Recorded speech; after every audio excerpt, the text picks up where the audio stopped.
शून्य आले असता, उदाहरणार्थ 4360 शून्य आला की नाही? हो.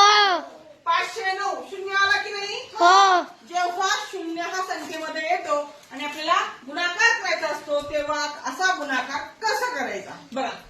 4360 8 न काय करायचं आहे? गुणायचं आहे. 8 न 8 साती 56. 5 आले 5. 5. आता बघा तुमची चूक कुठं होते? 8 शून्य शून्य. कोणत्याही संख्येला शून्य गुणले असता उत्तर शून्य येते.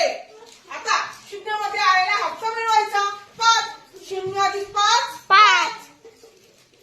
नंतर 8 त्रिक 24.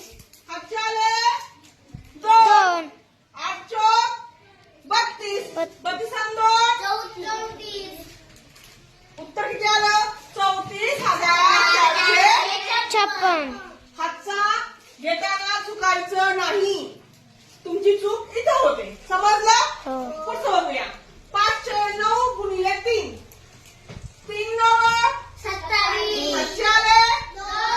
आता 3 ना शून्यला गुणले असता उत्तर शून्य येते. 3 शून्य शून्य आणि हातचे 2 शून्य अधिक 2 2. 3 5 15.